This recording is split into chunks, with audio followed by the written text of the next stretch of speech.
Muy buenas, mi nombre es Ángel David Mendoza de León, médico interno. Estaremos revisando en estas sesiones de urgencias otorrinolaringológicas las patologías más frecuentes de este servicio. Espero que sea de su agrado y lo disfruten.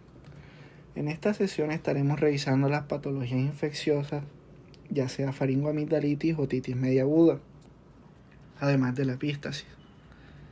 Empezaremos con la otitis media aguda y quiero mostrarles esta imagen, lo cual es un resultado de un manejo inadecuado o tardío de una otitis media aguda que pasó a una otomastoiditis y después a un absceso cerebeloso.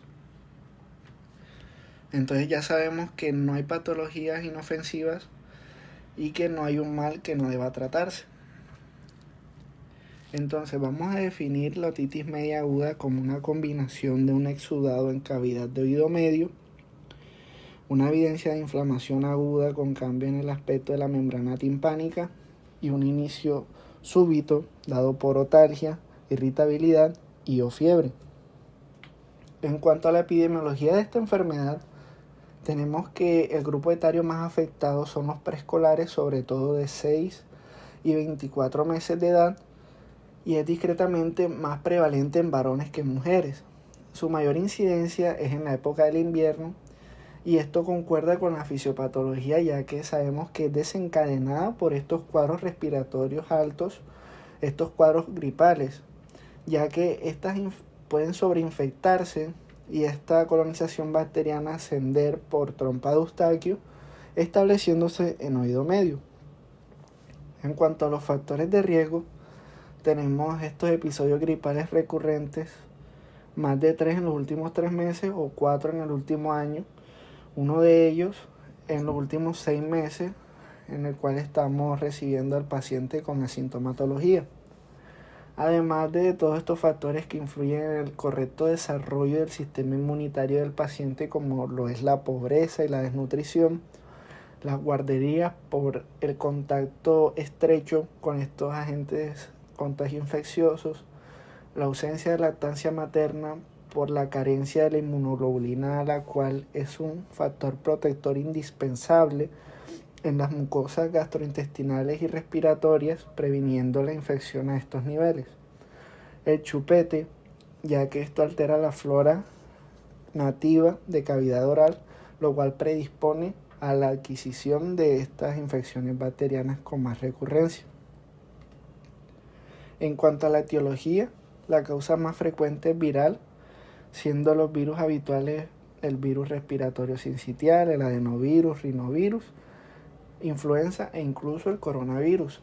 Este es el desencadenante, pero la clínica nos las da las bacterias como tal, las cuales son cultivadas en esta otorrea, y las más prevalentes son el Streptococcus pneumoniae, el Haemophilus influenzae y la Moracella catarrhalis. Estos van a variar entre uno y otro, no podemos decir cuál es el más prevalente a nivel global, sino dependiendo pues del país en el que nos encontremos.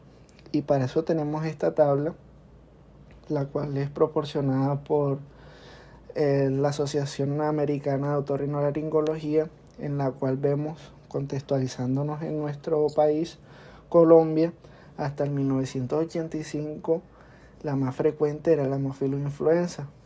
Actualmente es el Streptococcus pneumoniae, y este cambio puede ser debido a las jornadas de vacunaciones y al plan de vacunación primaria, lo cual va a constituir un factor protector fundamental para prevenir el desarrollo de esta enfermedad.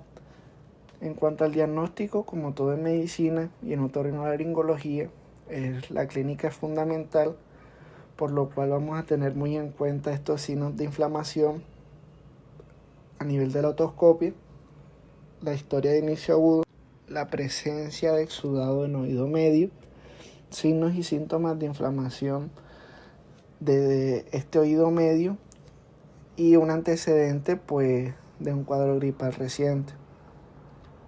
El tratamiento, esta otalgia que nos refieren los pacientes puede llegar a ser discapacitante, por lo cual es indispensable establecer analgesia temprana, en lo cual hemos concluido de que el acetaminofén y los AINES, sobre todo el ibuprofeno, tienen muy buenos resultados.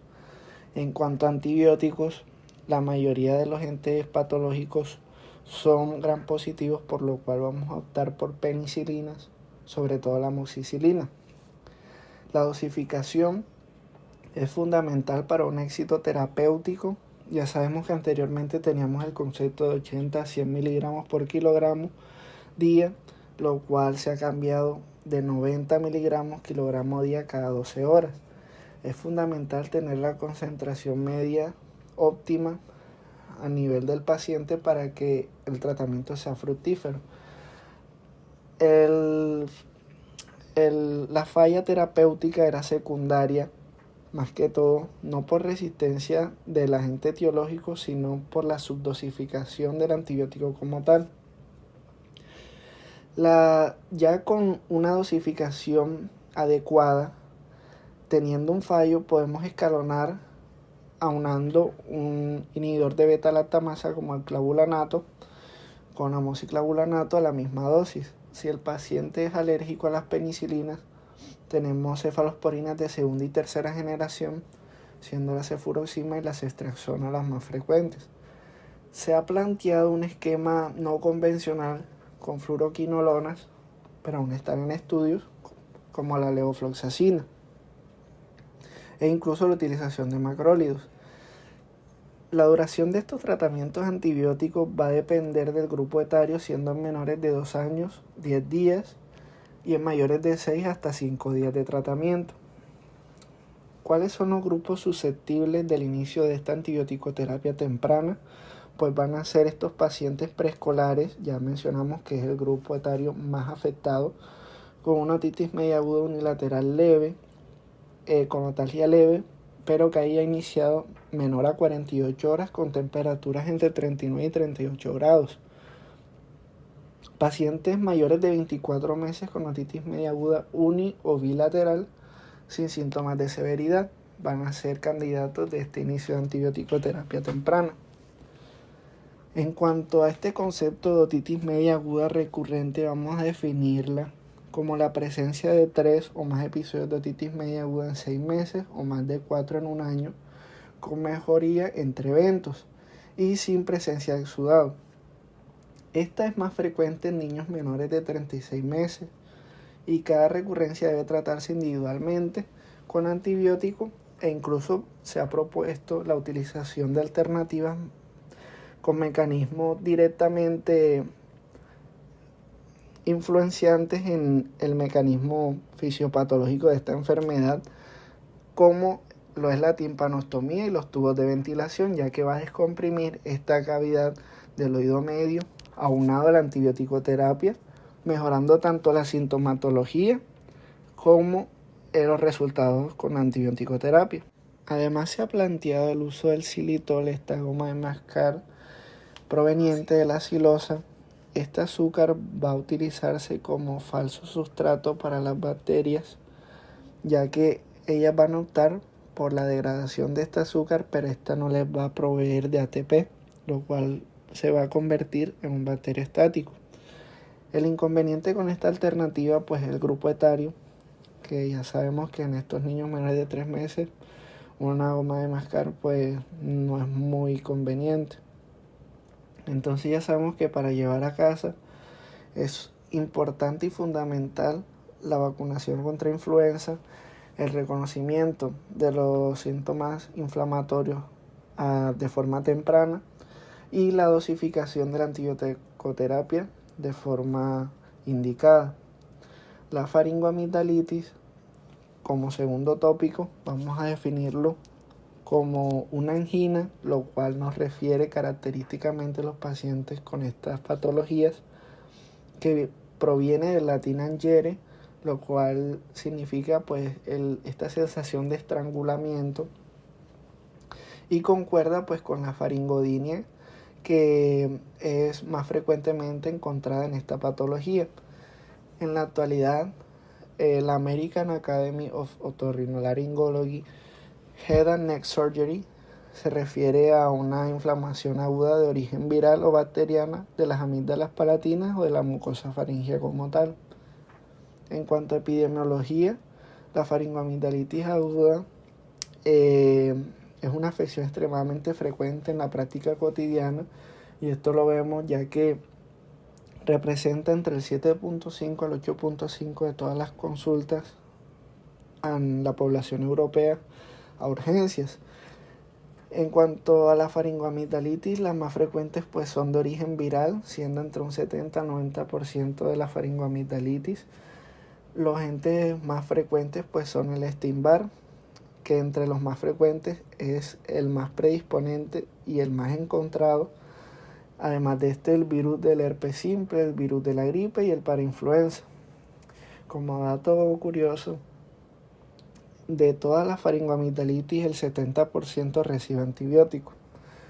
Y recapitulando, el 10% de las faringoamigdalitis son bacterianas. El más frecuente ente patológico pues es el Streptococcus pyogenes, seguido de la Moracera catarralis y los enterococos. Contextualizándonos en cuanto a anatomía, la faringe está compuesta por nasofaringe y orofaringe, y estas a su vez están defendidas o tienen esta barrera linfática compuesta por las amígdalas palatinas, sublinguales, adenoides y tubáricas, que van a componer el anillo de Waldeyer, lo cual va a impedir que infecciones del tracto respiratorio o oral, a nivel oral, vayan a pasar a niveles más profundos. Entonces, en cuanto al diagnóstico de esta patología, va a ser clínico, ya lo hemos repetido, y pues es un patrón que se va a perdurar por el tiempo, y es que va a haber presencia de fiebre inconstante, el dolor faríngeo de tipo constrictivo, esta angina, las otalgias reflejas pueden haber, la odinofagia y faringodinia sobre todo. En cuanto a la población pediátrica, pueden haber síntomas más inespecíficos como lo son el dolor abdominal, los vómitos e incluso diarrea. Sobre todo, obviamente, la presencia de las amígdalas inflamadas y sus pilares, y la presencia de este exudado blanquecino sobre las amígdalas palatinas como tal.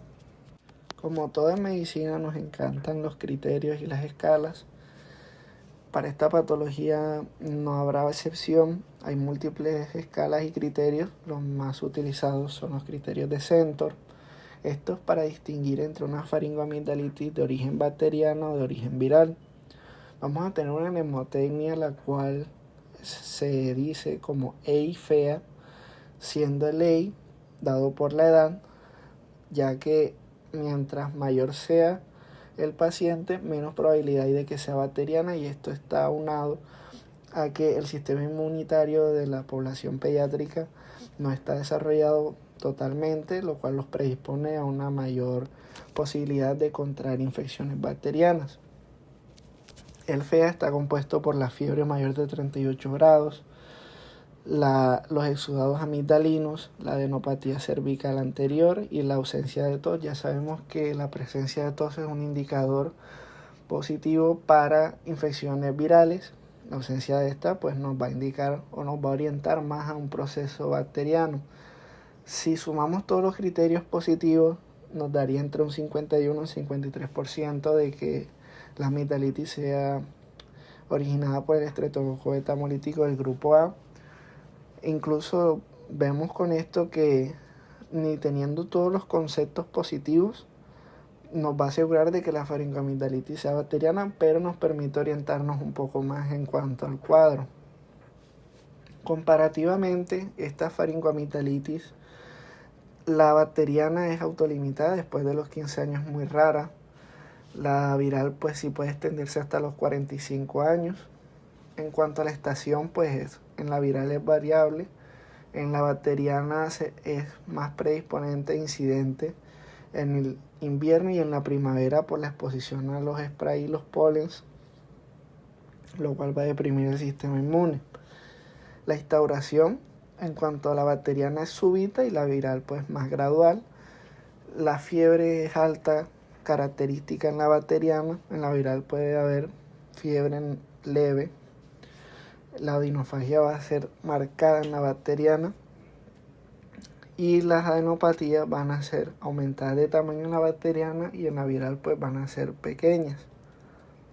El exudado puede estar presente en ambas faringoamigdalitis, entonces es importante no mandar antibióticos nada más por ver el exudado. Es más frecuente en la bacteriana, pero puede darse en ambas. En cuanto al tratamiento, siendo de origen viral, pues autolimitado, puede durar hasta 4 días. En el origen bacteriano, ya sabemos que están los gram positivos, por lo cual vamos a volver a optar por penicilinas en los esquemas para niños, siendo 250 miligramos 2 o 3 veces al día por 10 días. Y en mayores de edad podemos usar esquemas de 500 miligramos 2 veces al día, también por 10 días. O también está la opción de la penicilina benzatínica con 1.200.000 unidades IV, dosis única. Y si son menores de 27 kilos, pues usamos la mitad de la dosis.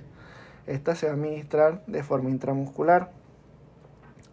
Si el paciente es alérgico a las penicilinas, tenemos las alternativas con la cefalosporina, tanto de primera, segunda y tercera generación, y de última instancia los macrólidos. En cuadros muy severos y crónicos podemos llegar a usar los corticoides. Ya pasando a la epístasis, esta vamos a definirla básicamente como una hemorragia nasal, la cual indique la necesidad del asesoramiento de atención médica. Esta constituye el 60% de las urgencias en otorrinolaringología, de las cuales solamente el 20% van a acudir a la urgencia. Y esto está dado porque el 20% de estas patologías van a necesitar pues un taponamiento anterior o un taponamiento nasal.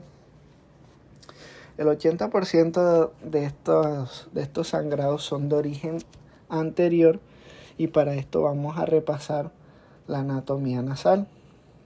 Esta está dada por una circulación anterior y una posterior. En cuanto a las arterias etmoidales que constituyen la circulación anterior, son provenientes de la carótida externa y estas van a confluir en el plejo de Kieselbach, el cual es el sitio pues más sangrante. En cuanto a la circulación posterior, estas son las arterias esfenopalatinas en el caso, que van a irrigar esta porción de la cavidad nasal provenientes de la maxilar. Estas arterias esfenopalatinas van a confluir en un plejo de Woodruff, el cual pues es el lugar de sangrado en el caso de los sangrados posteriores.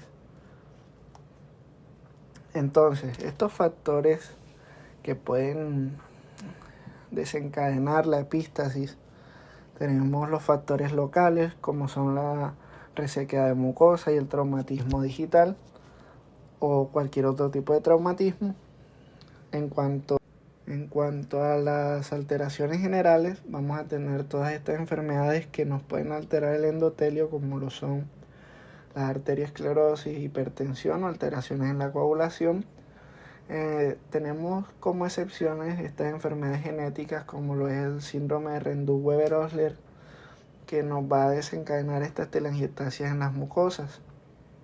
Y este síndrome se hereda de forma autosómica dominante, con una mutación en el gen ALK1 que sintetiza la proteína de la endoglina, que favorece la cohesión de estas células endoteliales, permitiendo que estos capilares no se formen de manera tortuosa con una angiogénesis imperfecta, y de esta forma se traduzca en una telangiectasia, que son más frecuentes en mucosas, sobre todo en el labio inferior. Es característico de esta enfermedad, pero también puede salir en lengua, dedos de la mano, nariz e incluso el paladar. Ya pasando a la triada de esta enfermedad, vamos a tener estas telangiectasias que mencioné anteriormente, aunado a una epístasis espontánea recurrente nocturna y malformaciones vasculares, sobre todo en pulmón, hígado y cerebro. Ya estableciéndonos como tal en los criterios de Curazao, que es el lugar pues donde estudiaron esta enfermedad e indicaron que estos criterios eran muy diagnósticos de esta enfermedad, de esta patología, van a unar este concepto de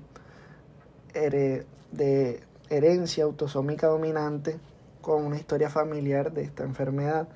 Entonces, la triada anteriormente mencionada, aunado a un antecedente familiar, nos van a dar los criterios de Kurosawa. Teniendo 3 de estos positivos, son diagnósticos. 2 de pues nos daría la sospecha y extenderíamos estudios genéticos, y uno pues poco probable y descartaríamos el diagnóstico. Entonces, acá vemos imágenes sobre las telangiectasias que les comenté anteriormente. Vemos en el labio inferior que son muy características, en las mejillas, en el tabique nasal y en el pómulo. En cuanto al tratamiento de la epístasis ya como tal, vamos a instaurarlo dependiendo pues del origen de esta epístasis. Ya sabemos que la mayoría de los casos ceden ante la compresión digital local en el vértice de la nariz, ya que pues el 80% de los casos es proveniente de la circulación anterior que les mencioné anteriormente. Si esta compresión digital no es efectiva, vamos a proceder con un taponamiento nasal, el cual pues en primera instancia va a ser anterior, a menos de que si en la rinoscopía no observamos sangrado anterior, sino más que todo posterior. De todas formas, no puede existir un taponamiento posterior sin un anterior, ¿vale? Entonces, ¿qué necesitamos para un taponamiento nasal anterior? Vamos a necesitar un espéculo nasal, la bayoneta o un portaagujas, las gasas o las mechas cubiertas de nitrofurazona o vaselina. Muy importante tener cuidado con los vasoconstrictores tópicos en las personas hipertensas. Se ha planteado el uso del ácido tranexámico de 1.5 gramos tópico, el cual modula de una forma muy eficaz los sangrados en estos pacientes. Entonces, en cuanto a la técnica para este taponamiento anterior, vamos a tomar esta mecha no del cabo, sino más bien el tercio medial, de tal forma de que la punta de la mecha quede de forma externa, ya que si queda interna, pues puede predisponer a la sensación de náuseas, vómitos y con ello la broncoaspiración, además de que nos facilita pues la extracción de las mechas. Entonces vamos a introducir esta mecha perpendicular y estrechamente por todo el piso de la nariz hacia posterior, y de esta forma vamos a introducir cada mecha. No hay un número específico, la cavidad es bastante grande, así que vamos a introducir las que podamos y las que se necesiten, de tal forma de que se conforme pues un acordeón, ¿vale? Ya en el taponamiento posterior vamos a necesitar una sonda Foley, la cual pues al igual que con las mechas vamos a introducir por el piso de la nariz. En este caso vamos a utilizar un depresor lingual para examinar la orofaringe y determinar si la punta de la sonda Foley la podemos apreciar al lado de la úvula. De esta forma vamos a pinzar la punta de la sonda Foley, insuflamos 5 cc de solución salina, traccionamos, soltamos pinza antes de traccionar, insuflamos 3 cc más de solución salina. Podemos llegar a insuflar hasta 10 cc, pero no más de 10 cc, ya que esto altera la presión de perfusión en este nivel, ¿vale? Entonces, este algoritmo, que es de la Asociación Colombiana de Otorrinolaringología, básicamente nos determina, nos exhorta a la determinación de un sangrado activo o no. Si el sangrado es activo, vamos a proceder pues con la compresión local, como les mencioné anteriormente. Si esta cede, se va de alta con recomendación médica y el seguimiento ambulatorio. De no ser así, procedemos con el taponamiento nasal anterior. Si este no es fructífero, procedemos con el taponamiento posterior, preservando el anterior. Si este no es fructífero, vamos a hacer un taponamiento nasal anterior bilateral. Y si este no es fructífero, vamos a realizar pues el taponamiento anteroposterior bilateral como tal. Si este sangrado no es activo, nos va a permitir la evaluación y determinación de conductas quirúrgicas, ya sea con embolización o cauterización de estos vasos de forma diferida, ¿vale? Estos taponamientos deben durar entre 48 a 72 horas, obviamente con su cubrimiento antibiótico y siempre determinando el estado hemodinámico del paciente, ¿vale? Si hay un deterioro agudo y el sangrado es profuso, no se logra controlar con los taponamientos, recurrimos pues a una conducta quirúrgica de emergencia. Entonces, para llevar a casa, vamos a determinar este sangrado si necesita la reposición de líquidos. Si el sangrado es leve, pues ya sabemos que con la compresión el 80% va a ceder. La aplicación de los vasoconstrictores y el ácido tranexámico en algodón, si el sangrado lo permite. Siempre inclinar la cabeza hacia adelante, ya que si la inclinamos hacia atrás, pues nos da la posibilidad de que haya un escurrimiento nasal posterior y con ello la sensación de náuseas y el riesgo de broncoaspiración. Si no hay sangrado activo, vamos a determinar la necesidad de la cauterización de estos vasos de forma diferida. Si el sangrado es profuso, se realiza pues el taponamiento anterior. Si este no es eficaz, se procede con un anteroposterior, ¿vale? Y esto es el final de esta sesión. Espero les haya gustado. Muchas gracias por su atención. Estaremos revisando más de estos temas. Estén pendientes al canal. Muchas gracias.